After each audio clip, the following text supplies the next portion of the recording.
irmãos. Então, mais uma vez, boa tarde, boa noite àqueles que estão chegando. Nós estamos na página de número 51 do livro Conselhos Importantes para Novos Cristãos, do nosso querido pastor Fernando Angelim, nosso irmão que é o autor também desse livro. E ali na página 51, que está no capítulo 3, recapitulando as aulas passadas. Nós vimos então a questão da criação, que Deus ele criou, né, todas as coisas e o ser humano, a imagem dele, o ser humano no caso, todas as coisas que ele criou foram perfeitas, eram muito boas. O ser humano, até então, carrega a imagem e semelhança dele, era puro, porém, entra o pecado no mundo. Então aí entrou num outro aspecto que nós chamamos de queda. Como a Luísa bem falou, né, Satanás ali, através da tentação, engana Eva. Então Adão, que é o representante da humanidade, acaba caindo nessa tentação, acaba sendo desobediente a Deus. E a partir dali, então, o pecado ele entra no mundo. E é bem interessante, porque nós estamos vendo nesse capítulo 3 a questão do evangelho, ou das boas novas. E eu ouvi algo que foi bem interessante, que ele fala que o evangelho é a pior notícia que uma pessoa pode receber, porém, é a melhor notícia que a pessoa também pode receber. Então nós vamos começar primeiro por esse aspecto. O evangelho, ele é a pior notícia que nós podemos receber. Por quê? Na página 51, alguém pode ler, por gentileza, o primeiro parágrafo? Eu leio. Por favor. O pecado é muito mais grave do que as pessoas costumam pensar. Um único pecado cometido por Adão e Eva foi suficiente para trazer toda essa destruição e males que vemos à nossa volta. Além disso, será mesmo que você é tão bom assim? Vamos observar a partir do padrão da lei moral de Deus. Vamos observar então os 10 mandamentos. Citaremos alguns, pois eles servem como um raio-x para mostrar como estamos por dentro. Romanos 3,20.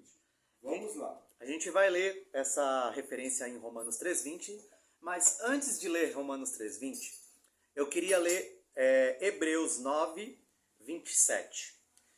E como aos homens está ordenado morrerem uma vez, vindo depois disso o juízo.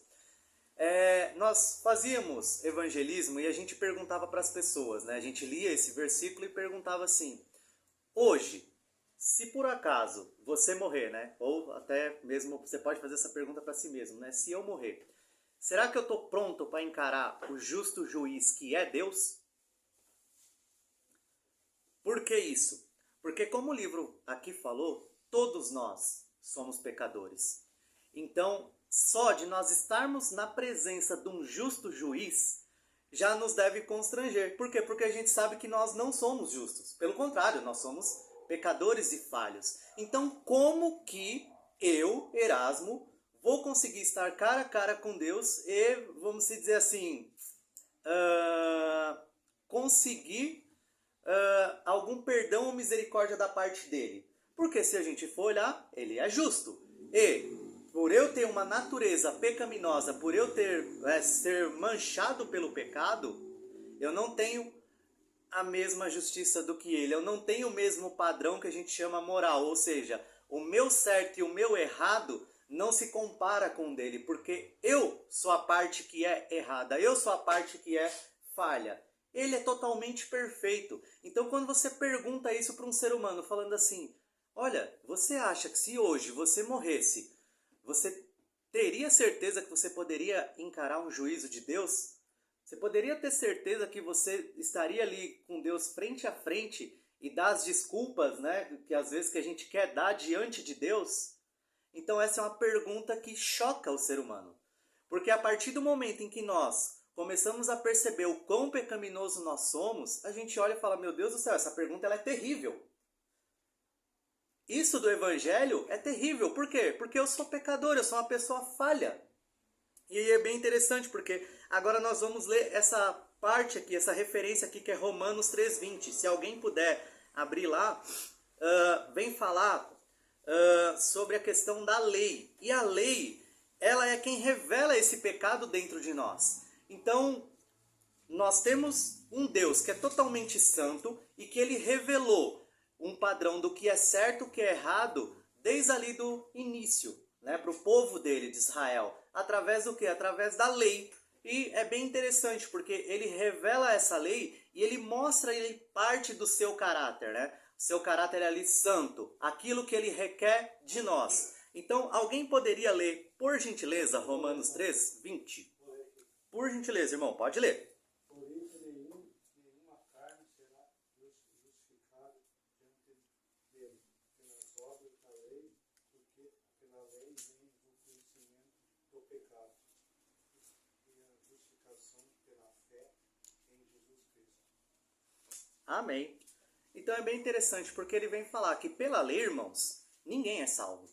Ou seja, a gente não pode utilizar a lei e falar assim, não, Deus, não tem os 10 mandamentos ali que o Senhor deixou? Então, eu cumpro, né, eles. Aqui já está falando assim, não, nós não cumprimos. Então, hein, a pergunta ela começa a ter novamente um peso maior. A gente está diante de um justo juiz que revelou-se para nós o que é certo, o que é errado, e a própria palavra dele já fala que não é por cumprir isso que nós conseguimos. Por que eu quero trazer isso aqui bem, vamos dizer assim, nessa parte, com um pouquinho mais de detalhe? Porque quando a gente às vezes pergunta para as pessoas sobre a questão do pecado, às vezes a gente se coloca como se fosse um aluno. Eu falo assim, eu me comparo aqui um aluno. Não, ó, eu tenho ali na minha faculdade e, irmãos, esse semestre eu consegui tirar 8 e 9 em tudo. Aí você vai olhar e fala, poxa, o Erasmo é um bom aluno, né? 8 e 9, pô, legal, né? Uma boa nota. Você olha seu filho assim, tá lá, matemática. Aí tá lá, 9, 9,5. Você olha e fala, ó, meu filho mandou bem, né? Por pouco ali não foi perfeito. Mas e quando nós vamos falar em relação ao nosso pecado? Em relação à lei de Deus? Será que existe um 9 e um 9,5? Não. Tiago 2,9, 2,10, desculpa. A epístola de Tiago em 2,10 fala assim, porque qualquer um que guardar toda a lei e tropeçar em um só ponto, olha só, guarda toda a lei, porém se tropeça em um só ponto, tornou-se culpado por todos. Então, nós estamos agora diante de um justo juiz, que ele está simplesmente olhando para a gente e falando assim, então, ou você é 10, ou você é 0. Não existe um 9,5. Aí você pode olhar e falar assim, nossa, mas, né, eu já pensei assim, né, nossa, mas eu acho que Deus às vezes é um pouquinho, né, vamos dizer assim, exagerado, né, ou pode estar pegando pesado. Mas nós temos o nosso mesmo conceito na sociedade. Se você pega, por exemplo, a nossa Constituição de 88, você não precisa transgredir todas as leis dela. A partir do momento em que uma lei você quebra, você torna-se culpado, né, perante a Constituição, e aí você vai ter uma pena. Então dizer que Deus tem um padrão muito alto, você também está dizendo que a nossa sociedade, a construção do nosso padrão do que é certo e errado, também tem um padrão muito rígido. Né? Mesma coisa a gente aplica na nossa sociedade, vocês concordam? Você precisa matar, roubar, sei lá, vender droga. Não.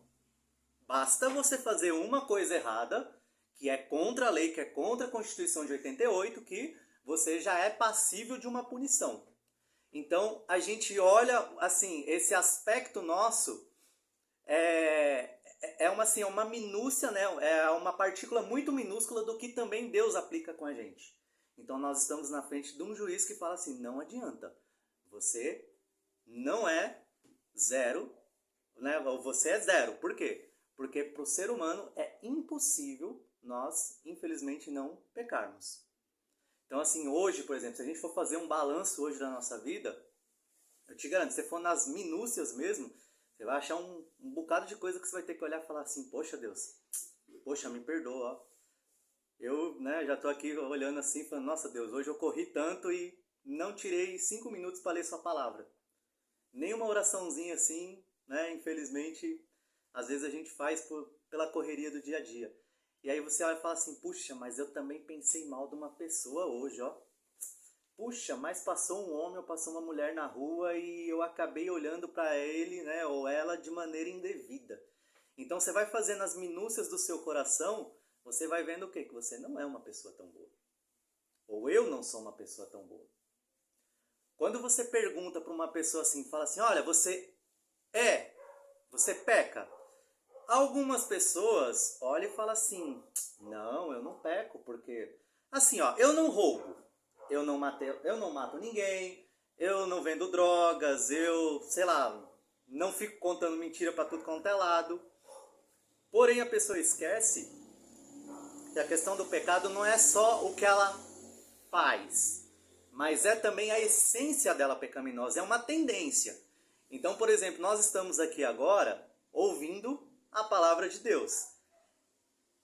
Existe, vamos dizer assim, uma tendência da gente ainda, né? Poxa, o Erasmo tá falando baixo demais, eu acho que tá falando alto demais. Nossa, acho que eu não tô entendendo o que ele tá falando.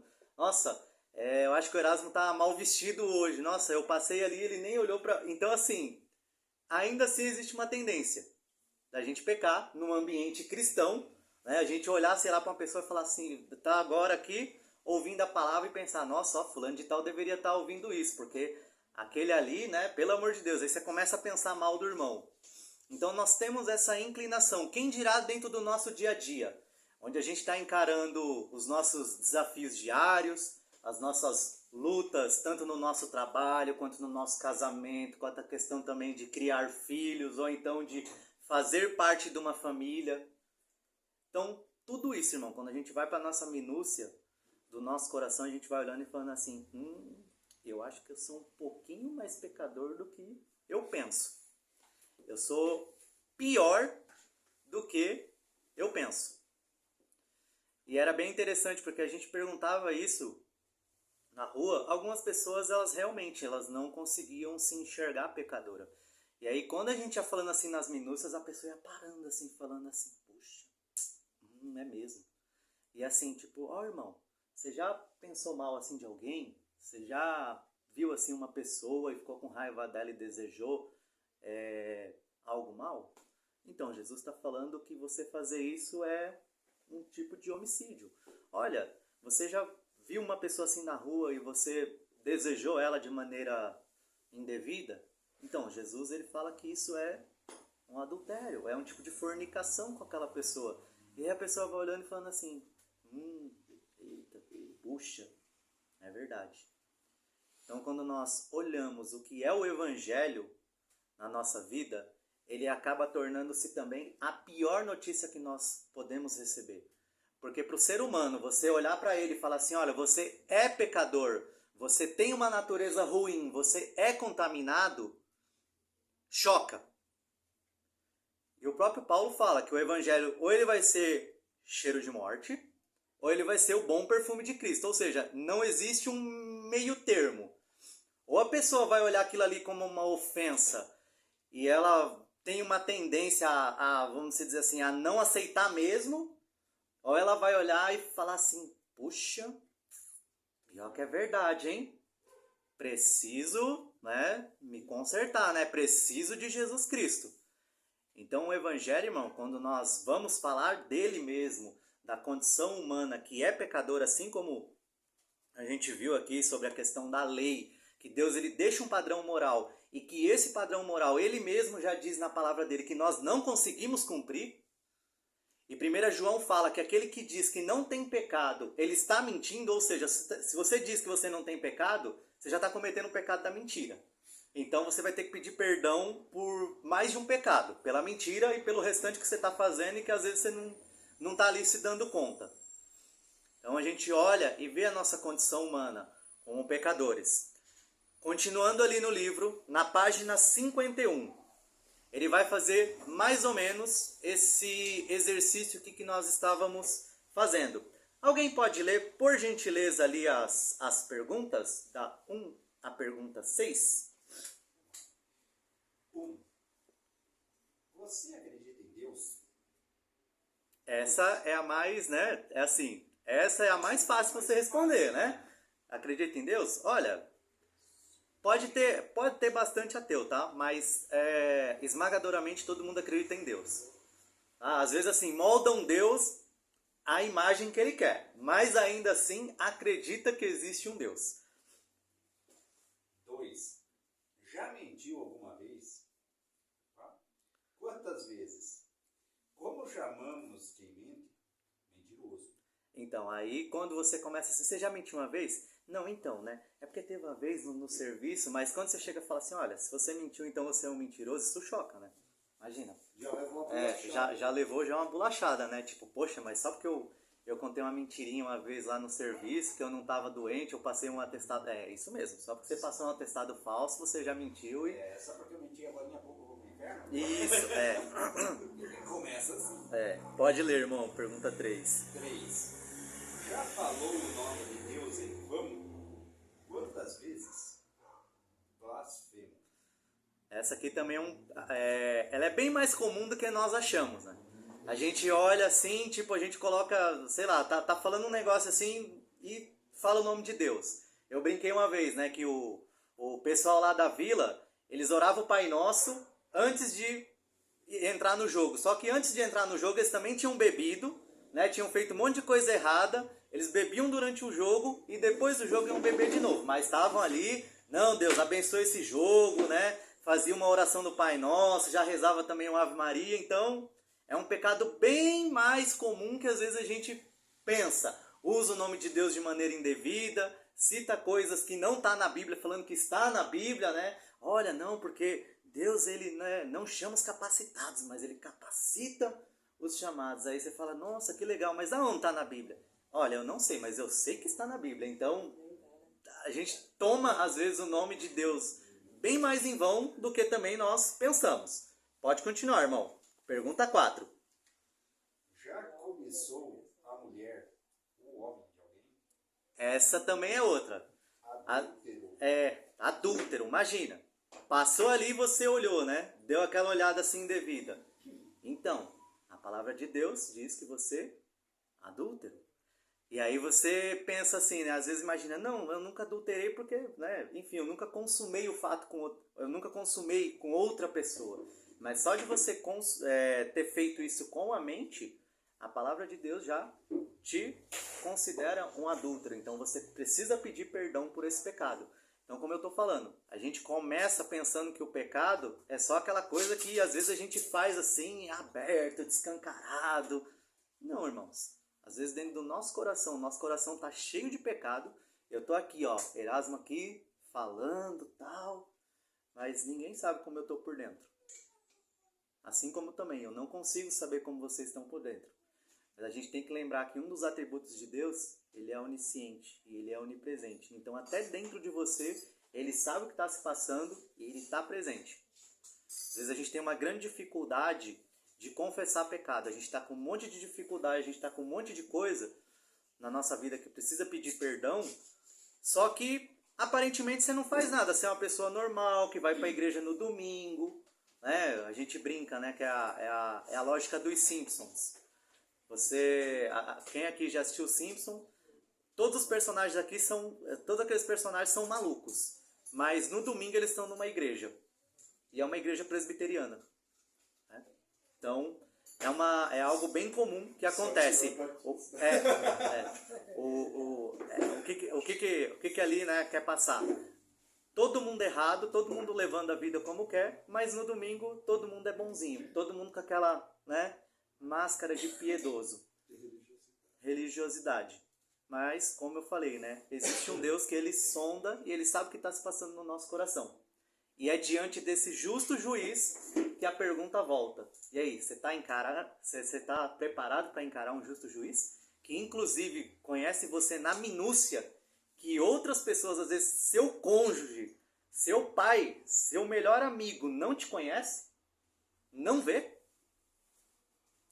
Pode continuar, irmão. Já odiou alguém? É homicida. Misericórdia, né? Já odiou alguém? Já desejou mal de alguém? Pode continuar. Já desobedeceu seus pais? Rebelde. Então, quando nós começamos a ver aquilo que Deus mostra, o que é certo ou errado, é um padrão muito alto. E aí a gente olha e fala, meu Deus, quantas vezes nós não já pecamos, que significa errar, falhar, errar o alvo. O nosso alvo é mirar na santidade de Deus, é mirar no caráter de um Deus que é santo, santo, santo. Mas infelizmente, por causa da queda de Adão, nós hoje temos essa inclinação ao pecado, né, que é a concupiscência. Não é só aquilo que nós fazemos, mas é aquilo que a nossa natureza ela é, e ela é pecaminosa. Então, a partir do momento em que nós encaramos esse juízo, a gente olha e fala assim, meu Deus, eu preciso de perdão, eu preciso de misericórdia. Aí eu vou continuar ali depois das perguntas.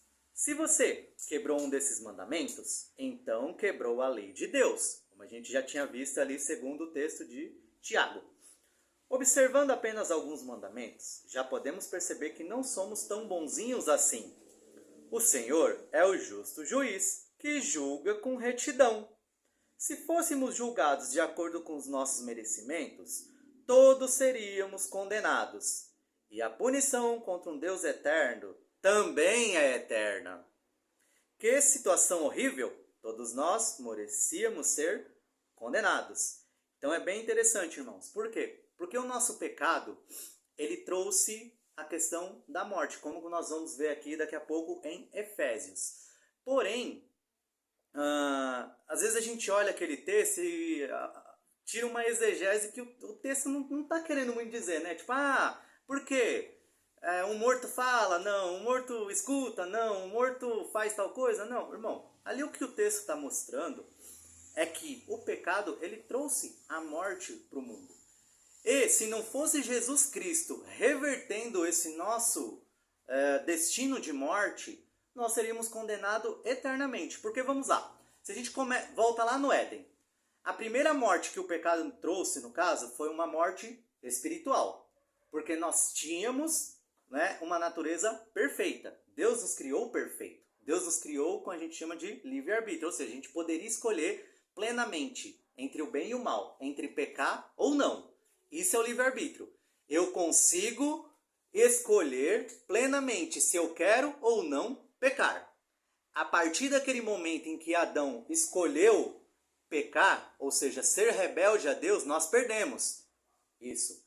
Nós estamos agora numa situação de morte espiritual, porque o pecado, ele está dentro de nós. Agora nós não conseguimos simplesmente parar e falar assim, não, eu não quero pecar nunca mais. Imagina, irmão, seria maravilhoso para mim. Eu sou crente, eu sei que o pecado é uma ofensa ao meu Deus, que é santo, santo, santo.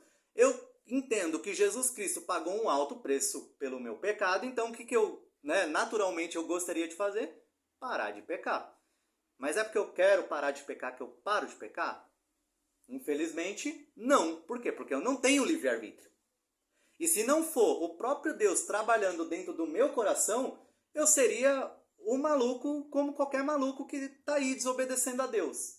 Né? Do pior até aquele que às vezes a gente acha que não é tão ruim assim. Mas o fato é, eu seria uma pessoa desobediente a Deus. E, ainda nessa linha, eu gostaria de mostrar ali em Efésios 2, se alguém puder ler, por gentileza. Por quê? O pecado, ele é a coisa mais terrível que o ser humano tem dentro de si. Foi a pior condenação que o ser humano conseguiu, vamos dizer assim, receber por causa da rebeldia, por causa da desobediência ali no Éden. É bem interessante porque quando nós vemos Jesus Cristo ali fazendo ali, operando os milagres, e ele falando assim, olha, perdoados estão os seus pecados, às vezes a gente olha e fala assim, poxa, que legal que o coxo voltou a andar, né? Poxa, que bom que o cego voltou a ver. Olha, que bacana, um endemoniado sendo liberto. Mas, irmãos, a nossa pior coisa que afeta mais a nossa vida não é ser um coxo, não é ser um aleijado, mas sim é o pecado. Porque o pecado ele vai nos trazer uma morte eterna. Se eu nascesse coxo, por exemplo, e vivesse 100 anos de idade, não se compara com a vida eterna que eu vou ter depois disso. Não se compara com a vida eterna que eu vou ter com Cristo ou, né, uma morte eterna que eu vou ter sem Cristo. E é num sofrimento, não é uma morte que nem a gente, né, pensa assim, vou dormir aqui e pronto, acabou. Não. Existe um sofrimento eterno. Então, o pecado, ele trouxe uma grande, vamos dizer assim, separação. O pecado, ele nos deixou numa situação extremamente ruim perante a Deus. E aqui, em Efésios 2, do verso 1 ao verso 5, é uma das passagens que nos dá uma noção do quanto o pecado é ruim em nossas vidas. Alguém pode ler, por gentileza? Pode ler. E vos vivificou, estando vós mortos em ofensas e pecados, em que noutro tempo andastes segundo o curso desse mundo, segundo o príncipe das potestades do ar, do espírito que agora opera nos filhos da desobediência, entre os quais todos nós também antes andávamos nos desejos da nossa carne, fazendo a vontade da carne e dos pensamentos, e éramos, por natureza, filhos da ira, como os outros também. Mas Deus, que é riquíssimo em misericórdia, pelo seu muito amor com que nos amou, estando nós ainda mortos em nossas ofensas, nos vivificou juntamente com Cristo. Pela graça sois salvos. Amém. Glória a Deus. Glória a Deus, né? Então, olha só o estado pecaminoso que a Bíblia nos mostra. Nós éramos inimigos de Deus, filhos da ira, né? Todas essas coisas por causa do pecado. E, irmão, só de falar aqui, né, que nós andávamos no curso desse mundo, já cai aquele ensinamento que às vezes a gente recebe. Não, Deus, ele ama o pecador, porém ele odeia o pecado. Não, irmãos. Deus, ele é um Deus irado contra o pecador. Deus, ele odeia o pecado. Ele não suporta esse tipo de coisa. Então, assim, nós, no estado de pecador, nós não somos amados por Deus. Na verdade, nós somos inimigos de Deus. Nós somos filhos da ira. Olha só o texto que está nos comparando, falando que nós estávamos mortos. Comparando a gente, né, a um morto. Porém, Cristo, ele é quem nos vivifica e nos tira dessa situação. E aí é onde o Evangelho vai se tornar a melhor notícia também. Então, ao mesmo tempo em que um ser humano ouvindo o Evangelho recebe a pior notícia da vida dele, imagina, você não conhece a Cristo, você não conhece o Evangelho, e alguém chegar e falar assim, olha, existe um Deus, ele é um justo juiz, um dia ele vai te julgar, você vai estar frente a frente com ele. Você é um pecador, você é um filho da ira de Deus, você é um inimigo dele, você é uma pessoa que anda no curso desse mundo, e ele fala que esse mundo jaz do maligno. Porém, para aqueles que creem em Cristo, esse evangelho ele acaba se tornando a melhor notícia também. Por quê?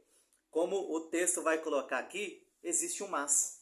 Apesar da nossa condição, da nossa natureza pecaminosa, existe um mas. Ou seja, existe uma salvação, existe uma esperança. E essa esperança, que é o que nós vamos ver agora, ela está em Cristo, que como nós vimos, é o próprio Deus, Filho que se fez carne, habitou entre nós, morreu para pagar esse nosso pecado, né? E aí é bem interessante, porque eu tinha falado algo lá atrás que agora vai ficar um pouquinho mais claro, porque Cristo ele vai se tornar também, agora, o que a gente chama de mediador, ou seja, nós e Deus estávamos separados, nós éramos inimigos, porque o pecado nos tornou inimigos de Deus. Um Deus que é santo, santo, santo, e nós que somos pecadores, Imagina, não tem como eu me achegar a Deus. Não tem. Mas agora Cristo, ele se coloca no meio disso. E é através dele que agora nós chegamos a Deus. Então ele se coloca como um verdadeiro mediador entre Deus e os homens. Lembra que eu falei do fio? Ah, existia um fio. É porque a gente ainda não tinha visto toda essa questão do pecado, toda essa questão que nós éramos inimigos de Deus. Porque quando a gente olha o pecado, parece que é uma coisa assim que a gente faz só de errado. Não, pecado é só uma coisa que eu faço de errado, é só uma vacilada ali que eu dou. Mas, irmãos, o pecado, ele nos tornou inimigos de Deus. Ele nos tornou filhos da ira. Ele nos tornou pessoas que andam segundo o curso desse mundo, que é um curso maligno, que é um curso anticristão, que é um curso que aborrece a Deus e aos mandamentos, aquilo que ele falou que é certo e é errado. Então, agora nós vamos ver que, mesmo com tudo isso, nós temos uma esperança, e ela é uma esperança única, que é Cristo. Alguém pode ler ali, por gentileza, começa certa vez, é o primeiro, segundo, terceiro, quarto parágrafo, certa vez. Pode ler ali até o final, por gentileza, alguém. Página 51. Certa vez, ouvi uma ilustração sobre os 3 primeiros capítulos de Romanos, nos quais Paulo explica que tanto os gentios quanto os judeus pecaram e todos estão destituídos da glória de Deus. Romanos 3, 23. A história era mais ou menos assim. Imagine se você fosse ao médico e no momento em que ele estivesse lendo o seu laudo, você perguntasse: o que diz o laudo? E ele respondesse, com um semblante sério: sua situação é gravíssima. Você vai morrer. Não há nada que eu possa fazer para lhe ajudar. Mas, esse mas é o que mais gostaríamos de saber. Seria a coisa mais importante para nós e realmente é. Verdade. Isso é bem interessante, porque quando nós vamos evangelizar, geralmente nós começamos o contrário. Né? Não, Jesus te ama, olha, ele morreu por você. Só que nós temos uma dificuldade muito grande, porque justamente você choca a pessoa falando que ela é pecadora, que ela precisa de Jesus Cristo. É como isso mesmo. Imagina, você está diante de um médico e o médico olha e fala assim: sua situação é gravíssima. O médico não olha e fala assim: então, tem um tratamento muito bom para você. Assim, você tem um câncer terminal que vai te matar em 3 meses. Ele não começa. Imagina, né? Então a gente quer começar ao contrário.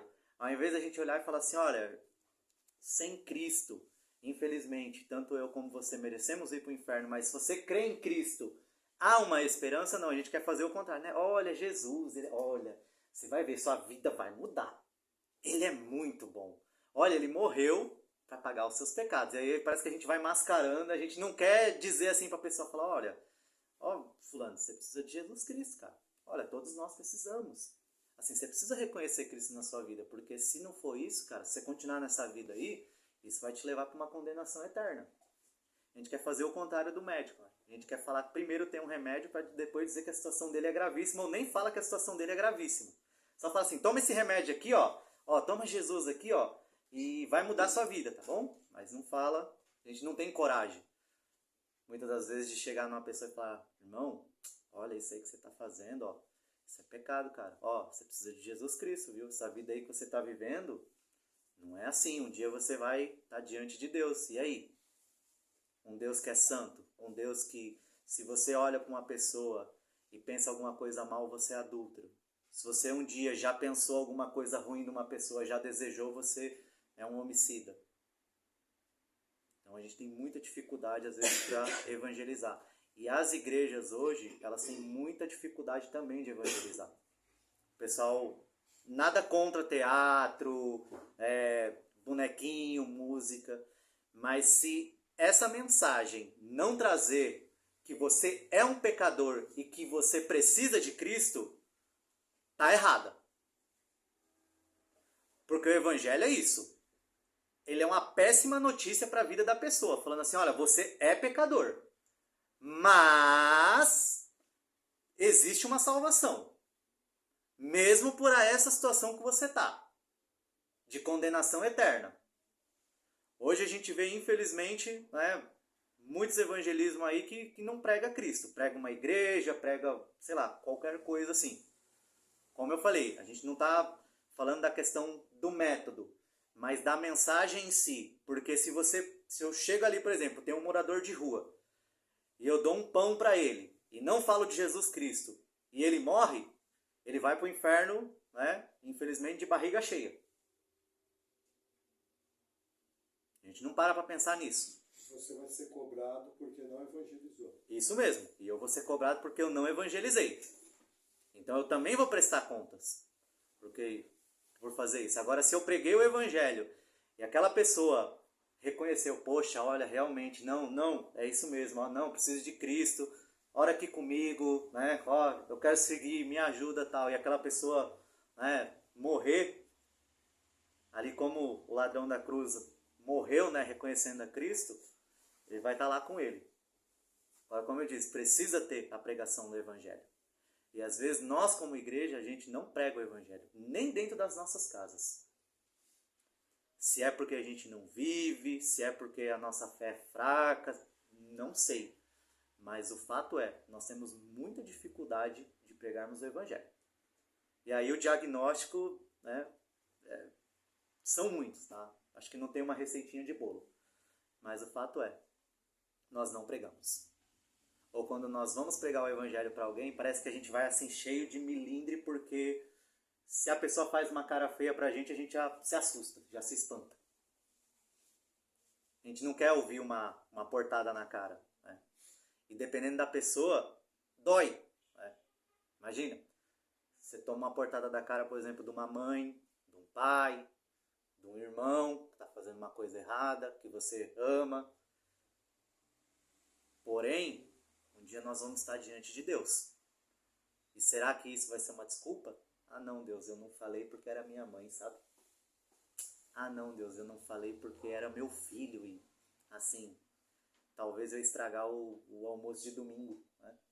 Talvez ele olhar pra minha cara e falar assim, ó, pai, desculpa aí, mas assim, acho que eu não venho mais nessa casa não, tá bom? Porque, assim, isso aí que você tá falando eu não concordo, não quero ouvir mais.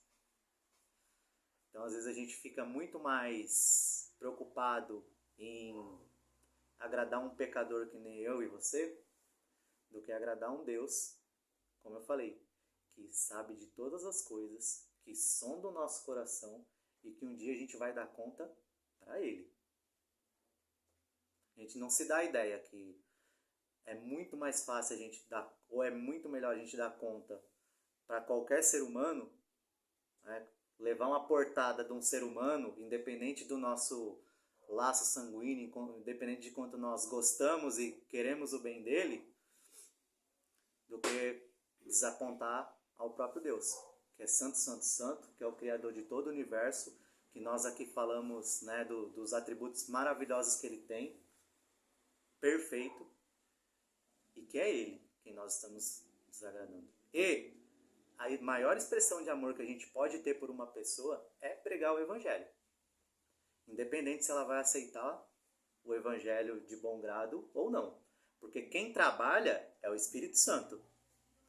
Porém, ele deixou para nós, como igreja, para nós que fomos salvos, para nós que entendemos essa mensagem, falar. E às vezes o que a gente faz? Não fala. A gente fica calado. Ou fala daquele jeito, né, que eu falei, né? Olha, eu vou jogar umas bolinhas aqui para cima, tá bom? E aí joga as bolinhas ali para cima e é só aquilo, você mascara a verdade do evangelho. Então a gente tem que entender também isso. Pregar o evangelho para os nossos familiares também é a maior expressão de amor que a gente pode ter por eles. Independente de como eles vão aceitar ou não. Redenção, página 52. Nós estamos agora no mas, que são as boas novas. Vou começar a ler ali aquelas letrinhas pequenininhas. Mas Deus prova o seu próprio amor para conosco, pelo fato de ter Cristo morrido por nós, sendo ainda pecadores. Romanos 5:8. E aí ele vai falar ali, mas temos uma boa notícia para você. O Deus triuno, justo e santo também é Deus de amor, graça e misericórdia. Não temos crédito e tem mérito diante dele, mas pela sua maravilhosa graça ou favor não merecido, ele estabeleceu um eterno acordo redentor para a salvação de pecadores. O Pai enviou seu Filho, pelo poder do Espírito Santo, para a salvação de um povo escolhido. Amém? Mais uma vez aqui, nós vemos a questão da Trindade trabalhando. Deus enviando Jesus Cristo, o seu próprio Filho, para morrer, né, pelos nossos pecados. E é bem interessante porque, eu vou pular aqui um parágrafo, ele vem falar aqui, né, sobre Jesus ter nascido de uma maneira virginal, que nós já vimos isso, ou seja, Jesus, ele foi um ser humano de carne e osso, mas ele também era Deus. E isso já se manifesta de que foi o próprio Espírito Santo que gerou ele em Maria. Então Maria não teve uma relação sexual, como né, vamos dizer assim, o curso natural. Então Jesus Cristo ele nasce de uma maneira já milagrosa, lembrando que Maria vai ter outros filhos, então ela não permanece virgem, né, como a Igreja Católica, outras religiões denominam ela como virgem, enfim, pro resto da vida dela. Não, ela é virgem até o nascimento de Jesus Cristo. Após isso, ela vai ter outros filhos de maneira natural e, enfim, né, segue ali a vida dela. Mas Jesus Cristo, ele é homem e ele nasce de uma maneira milagrosa, mostrando que ele é 100% homem, 100% Deus. E é bem interessante, porque Jesus Cristo, ele é o descendente de Adão, ou seja, precisava ter um homem que cumprisse a lei. E esse homem é o próprio Jesus Cristo. Ao mesmo tempo, Jesus Cristo também era Deus. Por quê? Suponhamos assim, se todos os seres humanos que pisaram nessa terra, todos os seres humanos, crescem em Jesus Cristo, que ele era o Salvador, todos esses seres humanos seriam salvos, correto? Ou seja, Jesus Cristo é suficiente para salvar a humanidade inteira. Porém, nós vamos ver mais para frente que apenas aquele que nele crê vai ser salvo, né? E aí você tem uma verdade, porque ao mesmo tempo em que todos os seres humanos poderiam ser salvos, ou seja, o sacrifício de Cristo ele é suficiente para salvar todo mundo, ele só vai ser eficaz ou ele só vai acontecer na vida daquele que crê. Então isso é o que a gente chama aí dessa questão da expiação limitada, né? Jesus Cristo, ele era Deus e o sacrifício dele é poderoso para salvar todo aquele que nele crê. Se a humanidade inteira cresce em Jesus Cristo, a humanidade inteira seria salva. Mas nós sabemos que não vai ser assim. Pessoas vão para o lago de fogo junto com Satanás e os demônios, né? E vai haver uma condenação eterna para essas pessoas. Porém, Jesus Cristo, como Deus, ele seria suficiente para salvar todo mundo. Lembrete, você falou Jesus, o descendente de Adão. Não, Jesus é o descendente nascido de mulher. Isso, desculpa, desculpa, o descendente de mulher, isso. Nascido de mulher. Isso mesmo. Então, Jesus Cristo, aí agora vamos entrar ali nessa parte do mediador. Por quê? O pecado que nos separou de Deus, agora vem Cristo e é através dele que nós conseguimos se achegar novamente. Na primeira, segunda, terceira, quarta estrofe, um mediador. Alguém poderia ler, por gentileza? Eu leio. Um mediador é alguém que se coloca entre duas partes que estão ou estiveram em conflito. Para ser mediador entre Deus e os homens, era necessário que alguém fosse um ser humano. Entretanto, para salvar uma grande multidão de seres humanos que cometeram um grande número de pecados contra um Deus que é infinito, justo e santo, era necessário que esse mediador também fosse, ao mesmo tempo, divino. Ou seja, somente alguém que fosse perfeitamente Deus e perfeitamente homem poderia cumprir tal papel. Não há outro com essas prerrogativas, a não ser Jesus Cristo, como o apóstolo Paulo afirmou. Portanto, há um só Deus e um só mediador entre Deus e os homens, Cristo Jesus, homem. 1 Timóteo 2,5. 1 Timóteo 2,5. Porque há um só Deus e um só mediador entre Deus e os homens, Jesus Cristo, homem. E nós vamos bater aqui nessa tecla. Ele é o único mediador. Ele é o único que você pode se achegar a Deus através dele. Ele mesmo fala ali em João que ele é o caminho, a verdade e a vida. E ninguém vai ao Pai a não ser por ele. E aí vão cair aqui muitas heresias. A primeira, Jesus Cristo é Deus. E você não consegue crer em Deus se você não crê em Jesus Cristo. Porque a partir do momento em que nós vimos, de novo, puxando as aulas anteriores, a partir do momento em que você coloca algum questionamento na Trindade, ou você diz que a Trindade, Jesus, Deus Pai, Filho e Espírito Santo, se você fala que um deles não é Deus, então você está colocando a Trindade como um todo. Não tem como eu crer em Deus e falar assim, não, Jesus Cristo foi só um homem, Jesus Cristo foi só um profeta, foi só uma figura muito importante. Não, se eu não creio em Cristo como Deus também, o Deus que é o Deus Filho e encarnou, eu não posso dizer também que eu creio em Deus, porque eu estou colocando o próprio Deus em xeque. E há apenas um mediador. Então, às vezes, a Igreja Católica, como a gente veio falando aqui em algumas aulas, principalmente em História da Igreja, ela coloca a figura de um homem, que seria um padre ou papa, como esse intermediário. Então, assim, o fiel não consegue se achegar a Deus. Ou dentro de um culto você não consegue se achegar a Deus, a não ser pela figura de um papa, ou de um padre, ou de algum tipo de dogma da Igreja Católica. Isso não existe, tá? Nós só conseguimos se achegar a Deus porque Jesus Cristo é o nosso mediador. E hoje nós podemos se achegar de uma maneira direta através de Jesus Cristo, porque Ele cumpriu essa obra em nós. Então, independente, né, quando nós tínhamos a lei, mesmo as pessoas que mesmo quando Jesus Cristo não tinha vindo, as pessoas esperavam o Messias, esperavam alguém que fosse esse Salvador, alguém que fosse esse mediador. Então mesmo quando Jesus Cristo ainda não tinha vindo essa primeira vez, eles criam, sim, falando assim, não, vai ter um descendente da mulher que vai salvar a gente dessa condenação, vai salvar a gente do pecado. Hoje nós temos, que é Jesus Cristo. E hoje é interessante porque nós também aguardamos Ele, enfim, pela segunda vez. Não como apenas um Salvador, mas agora como um justo juiz que há de julgar todas as coisas, inclusive a nós. Amém? Então, a gente continua na próxima aula. Amém, amém. Ou não, acho só importante a gente colocar o quê? Veja, isso é difícil as pessoas entenderem.